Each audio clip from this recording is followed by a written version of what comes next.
Ram Ram sir.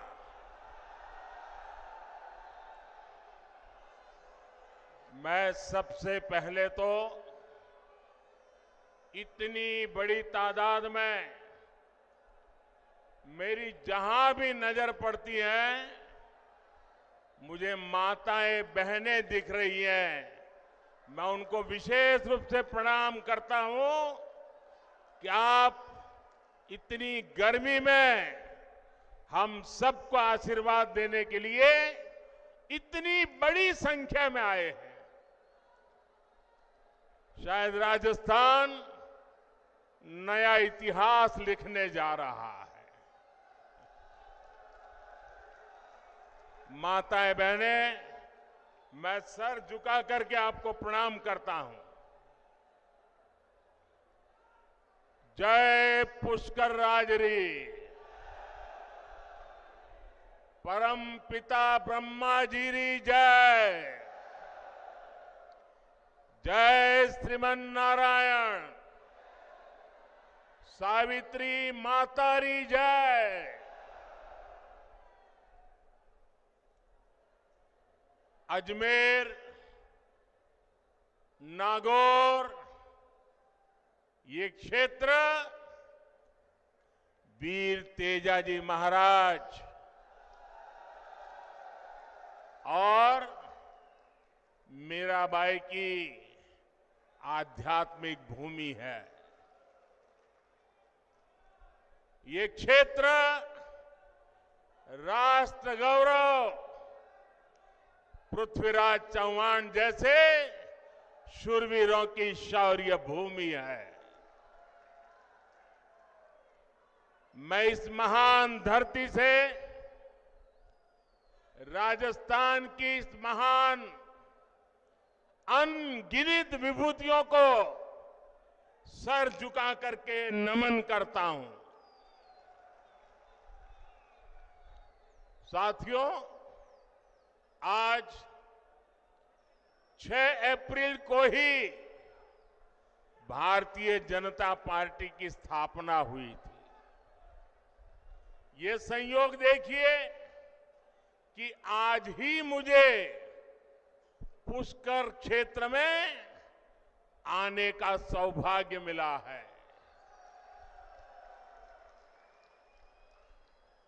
Brahma ji तो नियंता है, निर्माता है,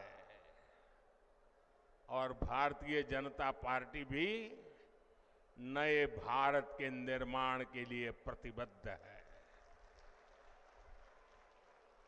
और सबसे बड़ी बात,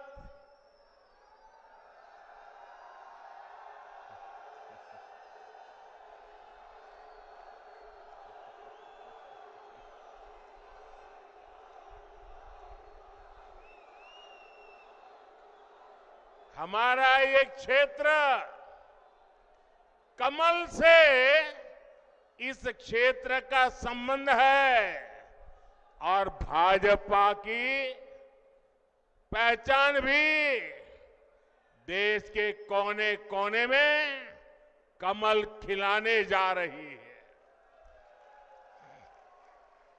और इसलिए पूरा देश कह रहा है, हर माता बहनें कह रही है, हर नौजवान कह रहा है, फिर एक बार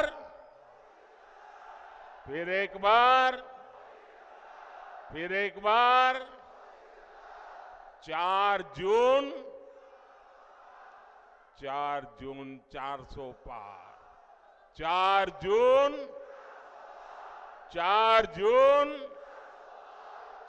जून। साथियों, देश के इतिहास में कभी कभी ऐसे मौके आते हैं जब उस देश के नागरिकों का एक फैसला अगले सैकड़ों वर्षों का भविष्य तय करता है। 2024 का ये चुनाव ऐसा ही बड़ा अवसर है। ये कोई सामान्य चुनाव नहीं है। आप याद करिए, कितने दशकों से हमारे देश में जोड़ तोड़ वाली सरकारें चली रही थी। गठबंधन की मजबूरियां, हर किसी के अपने स्वार्थ, इस सब में देश का हित पीछे छूट गए थे। कांग्रेस के समय में गांव, गरीब, किसान, मजदूर, महिलाएं, युवाओं, इनका जीना मुश्किल हो गया था। हर दिन अखबारों में या तो घोटालों की खबरें छपती थी या आतंकी हमलों की खबरें आती थी। लेकिन 2014 से देश में एक बड़े बदलाव की शुरुआत हुई। दशकों बाद देश को आप सब जागरूक मतदाताओं ने पूर्ण बहुमत वाली सरकार देश को दी। आज भारत समंदर पर बड़े बड़े पुल बना रहा है। आज भारत पहाड़ों में भी सुरंगें बनाकर सीमा की सुरक्षा बढ़ा रहा है। अब जब अजमेर से वंदे भारत ट्रेन रफ्तार भरती है तो विदेशी भी हैरान हो जाते हैं।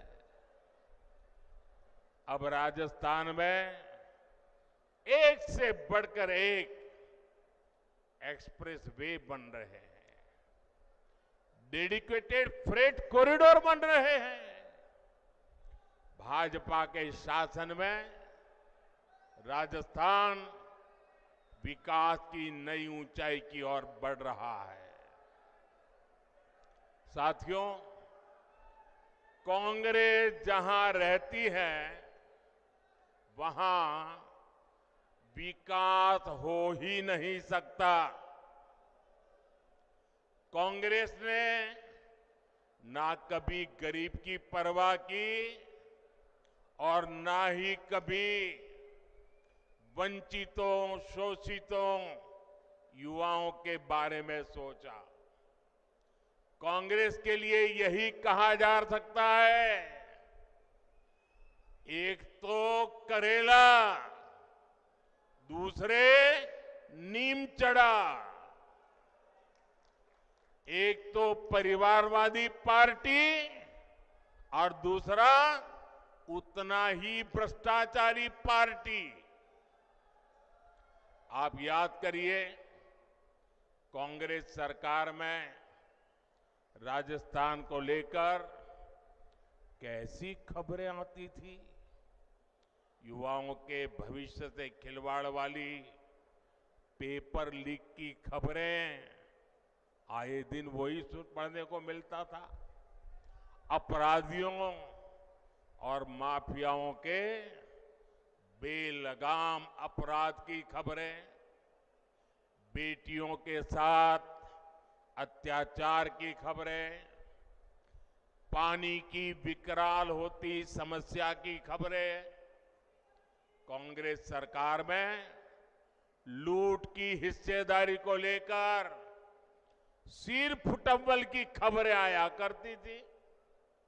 देश में राजस्थान की चर्चा केवल नकारात्मक कारणों से होने लगी थी। लेकिन जब से बीजेपी आई है, अब चर्चा पेपर माफियाओं पर हो रही कार्रवाई की हो रही है। अब खबरें अपराधियों पर कस रहे कानून के शिकंजे की आती हैं। यहां भाजपा सरकार के आने के 100 दिन के भीतर ही वर्षों से लटकी ईआरसीपी पर सहमति बन गई है। ईआरसीपी से राजस्थान के एक बड़े इलाके में पानी का संकट खत्म होने जा रहा है। जिस तेज रफ्तार से देश का विकास होना चाहिए, वो तेज रफ्तार सिर्फ और सिर्फ भाजपा ही दे सकती है। साथियों, कल कांग्रेस पार्टी ने एक झूठ का पुलिंदा जारी किया है, अपना घोषणा पत्र जारी किया है। झूठ का ये पुलिंदा कांग्रेस की एक बहुत बड़ी सच्चाई, कांग्रेस को बेनकाब करने वाला एक घोषणा पत्र है। आप देखिए, हर पन्ने पर भारत के टुकड़े करने की बू आ रही है। कांग्रेस के घोषणा पत्र में वही सोच झलकती है जो सोच आजादी के समय मुस्लिम लीग में थी।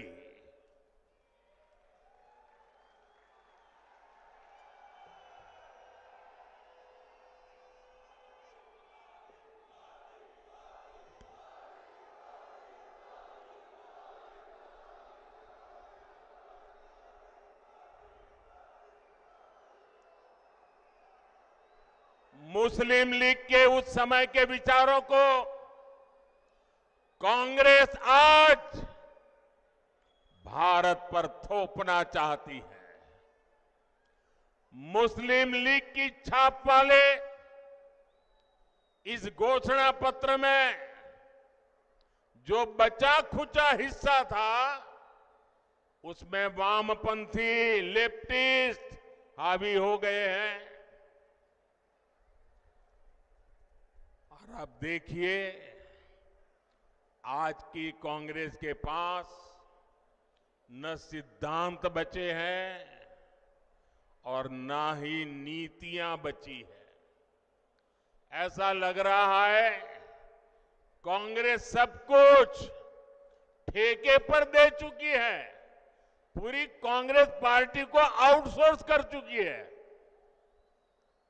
आप मुझे बताइए, क्या ऐसी कांग्रेस देश हित में कोई काम कर सकती है? देश हित में कोई काम कर सकती है? भाइयों बहनों, घोषणा पत्र देखोगे तो ये भारत को पिछली शताब्दी में धकेलने का एजेंडा लेकर के आए हैं। क्या हमें आगे जाना है कि नहीं जाना है? आगे जाना है कि नहीं जाना है? आगे बढ़ना है कि नहीं बढ़ना है? क्या भारत को पिछली शताब्दी में धकेलने देंगे? साथियों, गरीब और वंचित वर्ग की तरह ही कांग्रेस ने कभी नारी शक्ति की परवाह नहीं की। मेरी माताएं बहनें, आपकी ये जो जागरूकता है ना, ये कांग्रेस को उसके पिछले अनेक दशकों के पाप का जवाब मांगने के लिए तैयार हो गई है शक्ति। आजादी के बाद पीढ़ी दर पीढ़ी देश की करोड़ों बेटियों का जीवन कष्ट में बीता, तो उसके लिए जिम्मेवार कौन है? उसके लिए जिम्मेवार कौन है? इसके लिए जिम्मेवार कौन है? ऐसी कांग्रेस को सजा मिलनी चाहिए कि नहीं मिलनी चाहिए? ऐसी कांग्रेस को सजा मिलनी चाहिए कि नहीं मिलनी चाहिए? 19 अप्रैल और 26 अप्रैल कमल पे बटन दबाकर ये कांग्रेस को कड़ी सजा देने का समय आ गया है। आप सोचिए, शौचालय के अभाव में बहनों बेटियों को पीड़ा और अपमान झेलना पड़ता था। हमारी माताएं बहनें प्राकृतिक विधि के लिए या तो सूर्योदय के पहले जाना पड़ता था या तो सूर्यास्त का इंतजार करना पड़ता था और दिन भर मेरी माताएं बहनें पीड़ा झेलती थी। क्या ये पीड़ा उनको महसूस नहीं हुई? मैं गरीब मां का बेटा हूं।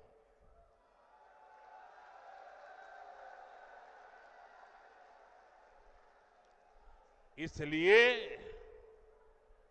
हर मां का दुख दर्द भली भांति समझता हूं।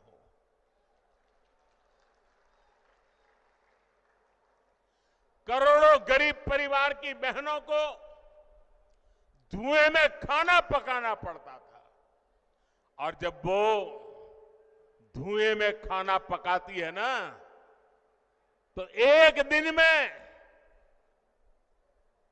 जानकार लोग कहते हैं एक दिन में 400 सिगारेट जितना धुआं ये मेरी माताओं बहनों के फेफड़े में जाता था। क्या इन माताओं बहनों को इस पीड़ा से मुक्ति मिलनी चाहिए कि नहीं मिलनी चाहिए? पानी लाने के लिए दूर दूर तक चलकर जाना होता था। मैं गुजरात का हूं। राजस्थान और गुजरात में पानी का संकट हम सब ने भली भांति देखा है और इसके सारा बोझ हमारी माताओं बहनों पर पड़ता था। सर पे बहुत बड़ा वजन उठा करके पानी लेने जाना पड़ता था।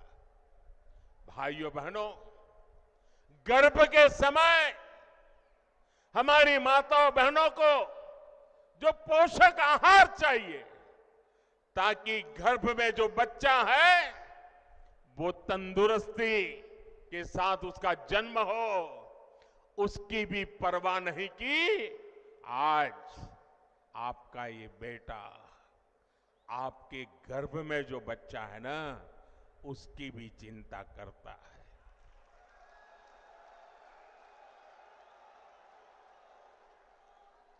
करोड़ों बहनों के पास बैंक का खाता नहीं था। अगर कहीं से थोड़े बहुत पैसे बचा लिए तो या तो अनाज के डिब्बे में रखना पड़ता था। आज मोदी ने इन माताओं बहनों के बैंक में खाते खुलवा दिए। अब देखिए समाज की क्या स्थिति थी। अगर परिवार में खेत है तो पुरुष के नाम पर, घर है तो पुरुष के नाम पर, गाड़ी है तो पुरुष के नाम पर, दुकान है तो पुरुष के नाम पर, और अगर पति नहीं रहा तो बेटे के नाम पर।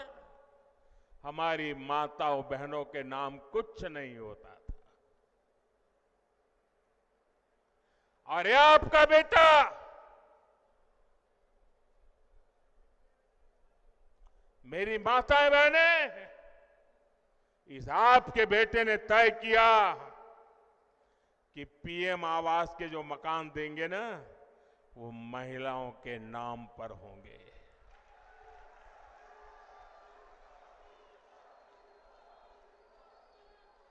हमारी माताओं बहनों को रोजगार के अवसर नहीं थे। बहुत सारे क्षेत्रों में महिलाओं के लिए दरवाजे बंद थे। साथियों, आपने 2014 में आपके इस बेटे को आशीर्वाद दिया।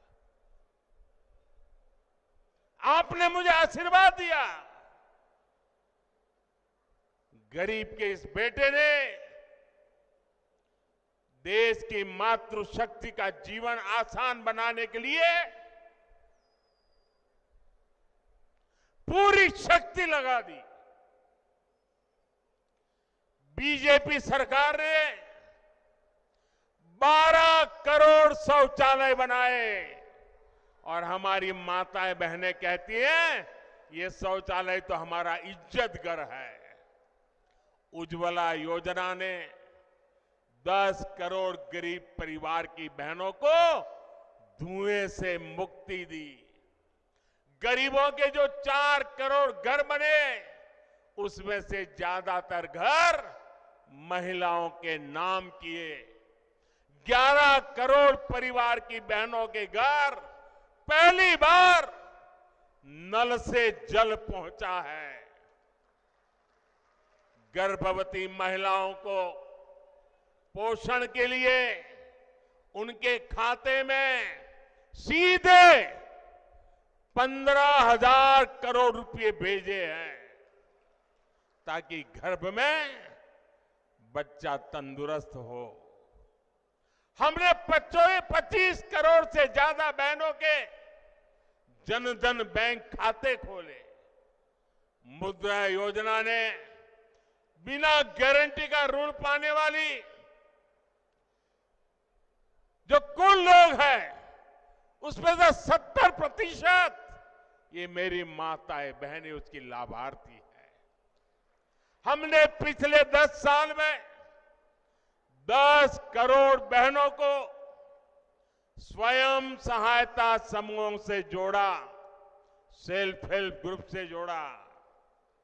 हमने 1 करोड़ बहनों को लखपति दीदी बनाया है। और मेरी माताएं बहनें, आप मुझे भरपूर आशीर्वाद दीजिए।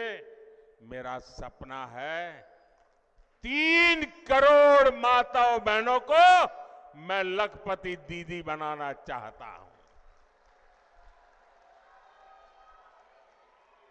भाइयों बहनों, ये हमारा राजस्थान वीर माताओं की भूमि है। यहां गोद में जो बच्चे पलते हैं ना, तो वीर माताओं के संस्कार से वीर बच्चे पैदा होते हैं। सेना में जाइए, मेरे राजस्थान की चमक दमक, और सिर्फ वो चमक दमक वो लंबी लंबी मूंछ वाले नौजवानों के कारण ऐसा नहीं, ये वीर माताओं के कारण है। ये वीर माताओं के कारण है। लेकिन बेटा तो सेना में जा सकता था, ये मेरी वीर बेटियां नहीं जा सकती थी। मोदी ने वो दरवाजे भी खोल दिए हैं। मेरी बेटियां सेना में जा रही है। मैंने सैनिक स्कूल के दरवाजे खोल दिए हैं। गर्भावस्था के दौरान जब उस बच्चे को मां की सबसे ज्यादा जरूरत होती है, लेकिन वो रोजी रोटी कमाने के लिए कुछ ही दिन में नौकरी पर चली जाती है, छोटे से नन्हे बच्चे को छोड़ के जाना पड़ता था। ये दर्द भी आपका ये बेटा भली भांति समझता है। और इसलिए ऐसी बेटियां जो काम करती हैं, उनके लिए प्रसूति के बाद 26 हफ्ते की छुट्टी यानी आधा साल 6 महीने की छुट्टी हमारी सरकार ने दी है। हमने पार्लियामेंट में 3-3 दशक से लटका हुआ नारी शक्ति वंदन अधिनियम से अब पार्लियामेंट में, असेंबली में, संसद में और विधानसभा में हमारी माताओं बहनों के लिए सीटों का आरक्षण पक्का कर दिया है। ऐसी तो अनगिनत योजनाएं, उसका परिणाम है कि आज भारत की नारी शक्ति के हौसले बुलंद है। और तभी मैं कहता हूं कि नीयत सही तो नतीजे सही। मुझे गर्व होता है, आज गांव की बेटियां ड्रोन उड़ा रही है। जो कभी साइकिल नहीं चला पाती थी, वो आज ड्रोन पायलट बनकर के गांव में खेती में मदद कर रही है। आज खेल के मैदान में हमारी बेटियां कमाल कर रही है। आज इसरो के बड़े प्रोजेक्ट्स को हमारी महिलाएं हैंडल कर रही हैं। आज दुनिया में महिला पायलट्स का सबसे ज्यादा प्रतिशत भारत में है, जो विमान उड़ाती है। साथियों, बीते 10 वर्ष में नारी कल्याण के लिए हमने जो किया है, ये सूची बहुत लंबी है। आपको भी लगता है, अरे मोदी जी इतना सारा कर दिया, ये भी किया, वो भी किया, इधर भी किया, इतना भी किया। मेरे राजस्थान के भाइयों बहनों, मेरे देश के भाइयों बहनों, ये जो किया है वो भले कितना ही ज्यादा क्यों ना हो, कितना ही अच्छा क्यों ना हो, लेकिन मोदी के मन की बात बता देता हूं, ये जो कुछ भी किया है ना, वो तो अभी ट्रेलर है, ट्रेलर।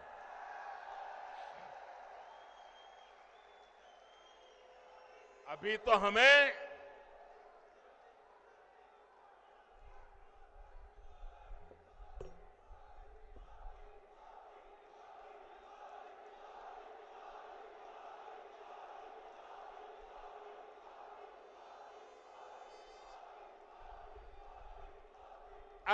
ये ट्रेलर है।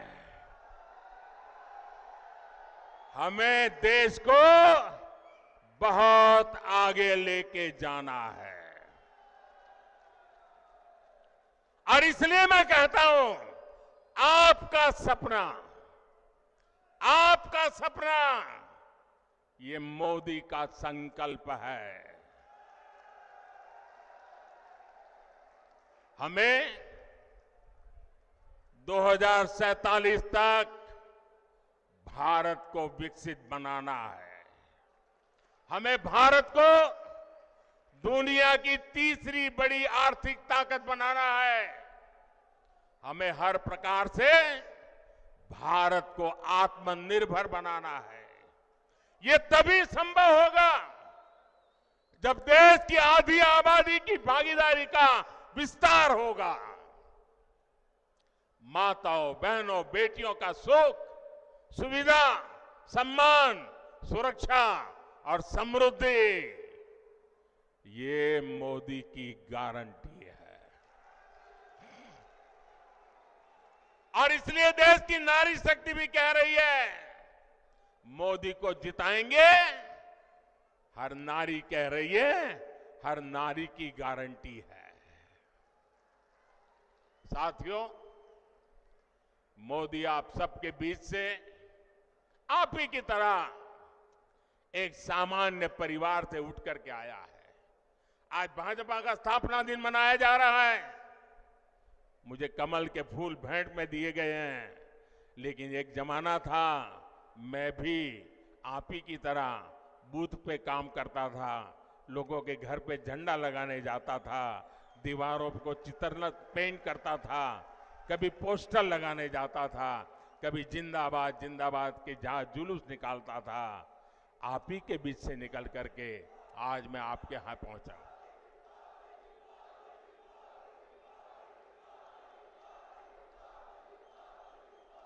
साथियों, ये जो देश के बड़े बड़े नामदार कांग्रेस और शाही परिवार के बड़े बड़े नामदार इस कामदार को गाली देते हैं, वो नामदार है, शायद गाली देना उनका वो अधिकार मानते होंगे। ये कामदार ऐसा है जो हर गाली को पचा जाता है।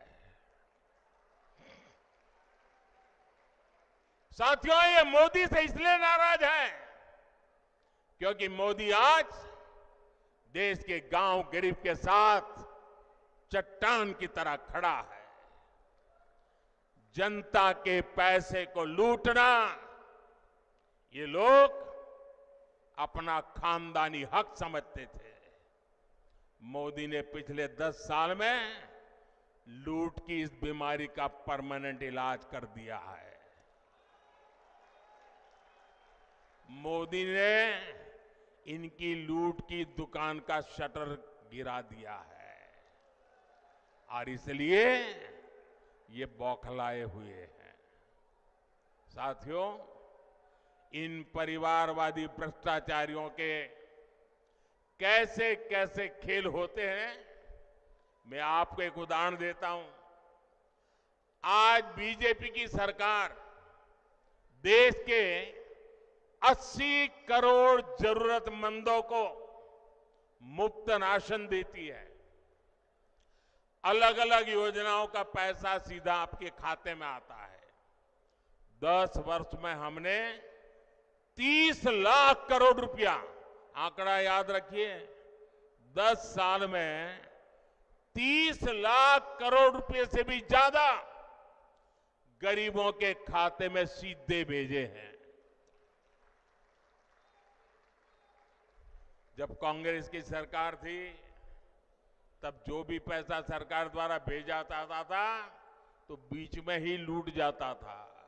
अब आप सोचिए, कांग्रेस के प्रधानमंत्री ने कहा था कि दिल्ली से 1 रुपया भेजते हैं तो 15 पैसा पहुंचता है। कहा था कि नहीं कहा था? कांग्रेस के एक प्रधानमंत्री ने कहा था ना कि दिल्ली से 1 रुपया भेजते हैं तो 15 पैसा पहुंचता है। अगर 30 लाख करोड़ रुपया उनके पास होते तो क्या होता, मुझे बताइए। अब 1 रुपया भेजते हैं, 15 पैसा पहुंचता है, तो वो कौन सा पंजा है जो बीच में से रुपये मार लेता है? भाइयों बहनों, हमने जांच कराई तो पता चला कि कांग्रेस ने 10 करोड़ से ज्यादा ऐसे फर्जी लाभार्थी बनवा कर रखे थे जिनका कभी जन्म ही नहीं हुआ था, पैदा ही नहीं हुए, लेकिन योजनाएं उनके नाम पर चढ़ जाती थी। यानी 10 करोड़ फर्जी नामों पर आपके हक का हजारों करोड़ रुपया सीधे कांग्रेस के बिचौलिए के पास जा रहा था। मोदी ने ये खेल बंद कर दिया। मैंने जांच एजेंसियों को खुली छूट दी है। आपने देखा होगा, कांग्रेस के एक सांसद के यहां से 300 करोड़ से ज्यादा नगद, आप कल्पना कर सकते हैं जी, 300 करोड़ रुपए नगद अलमारी में ढेर के ढेर पड़े थे और पकड़े गए। टीवी पर आपने देखा होगा। आप हैरान हो जाएंगे, ये बैंक के पास नोट गिनने के जो मशीन होते हैं ना, मुझे कितनी बैंकों से लाया, लेकिन मशीन थक गए गिनते गिनते, मशीन बंद हो जाते थे, पैसे निकलते ही जा रहे थे। कांग्रेस का घमंडिया गठबंधन मोदी से परेशान है, इसलिए चिढ़ता है, गुस्सा करता है, गाली देता है। लेकिन कांग्रेस के लोग समझ ले, आप जितना कीचड़ उछालोगे ना, जितना कीचड़ उछालोगे, कमल उतना ही ज्यादा खिलने वाला है।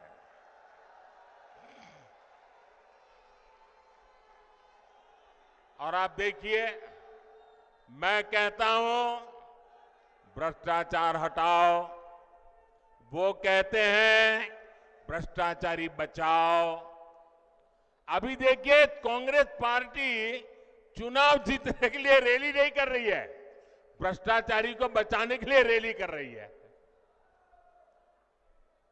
ये कितना भी बोलते रहे, भ्रष्टाचार के खिलाफ मोदी की लड़ाई जारी रहेगी।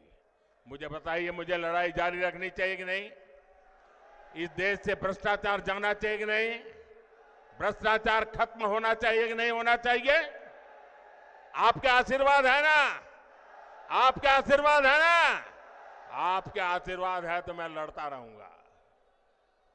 और भाइयों बहनों, मेरी सरकार का तीसरा कार्यकाल बहुत दूर नहीं है। पहले 100 दिन में भ्रष्टाचार के खिलाफ बीजेपी सरकार और भी बड़े फैसले लेने जा रही है। मैं तैयारी करके बैठा हूं, सारी तैयारी शुरू कर दी है। और इसलिए मैं कहता हूं, 10 साल में जो कार्रवाई देखी वो तो ट्रेलर है, अभी तो बहुत कुछ होना बाकी है। साथियों, राजस्थान में आने वाली 19 अप्रैल और 26 अप्रैल को मतदान होगा। अब आप देखिए, राम मंदिर बना, आप लोग खुश है कि नहीं है? राम मंदिर बना, आप लोग खुश है कि नहीं है? आपके मन को शांति मिली कि नहीं मिली? अब मुझे बताइए, चलो भाई राम मंदिर बन गया, लेकिन उसकी प्राण प्रतिष्ठा में जाने का विरोध करना यह शोभा देता है क्या? इतना ही नहीं, अगर कोई प्राण प्रतिष्ठा में आ गया तो उसको कांग्रेस पार्टी से 6 साल के लिए निकाल दिया। क्या इस देश में ऐसा हो सकता है भाई? प्रभु राम के बिना आप देश की कल्पना कर सकते हो? हमारे यहां तो सुबह शाम मिलते हैं तो राम राम सा करके शुरू करते हैं भाई। और अंतिम विदाई में भी राम बोलो राम से ही जाते हैं जी। उस राम के खिलाफ इतना गुस्सा मेरे दिमाग में नहीं बैठ रहा है भैया। प्रभु राम अपने घर विराजे, और ये रामनवमी आ रही है, सज धज के लोग मनाने वाले हैं। हम देखते हैं कितना विरोध करते हो।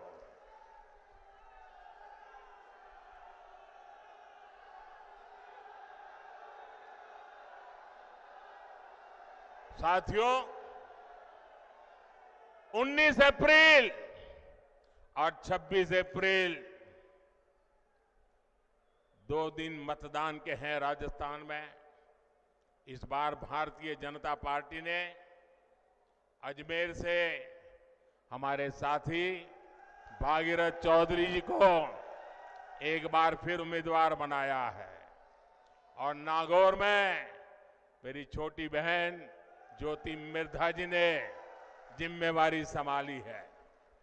इन दोनों प्रत्याशियों को आपका एक एक वोट मोदी को मजबूत करेगा। और मुझे विश्वास है, राजस्थान से इस बार भी 25 की 25 सीटें देना ये राजस्थान ने तय कर लिया है। लेकिन इसके लिए हमें पोलिंग बूथ जीतना है। हमारी पूरी शक्ति पोलिंग बूथ जीतने में लगनी चाहिए। गर्मी कितनी ही तेज क्यों न हो, सुबह सुबह मतदान हो जाना चाहिए। तो मेरी ये बात घर घर पहुंचाओगे? मतदाताओं का आज जितना मैंने भाषण किया वो बताओगे? हर माताओं बहनों को बताओगे? पक्का बताओगे? अच्छा, एक मेरा काम करोगे? मेरा काम है, ज्योति जी का भी नहीं है, भागीरथ जी का भी नहीं है, ये मोदी का काम है। करोगे? जरा हाथ ऊपर करो। करोगे? करोगे? पक्का करोगे? आप घर घर जाना, और सबको कहना कि अपने मोदी जी पुष्कर आए थे और मोदी जी ने आपको प्रणाम भेजा है। मेरा प्रणाम पहुंचा दोगे? हर परिवार में मेरा प्रणाम पहुंचा दोगे? मेरे साथ बोलिए, भारत माता की, भारत माता की, भारत माता की। बहुत बहुत धन्यवाद।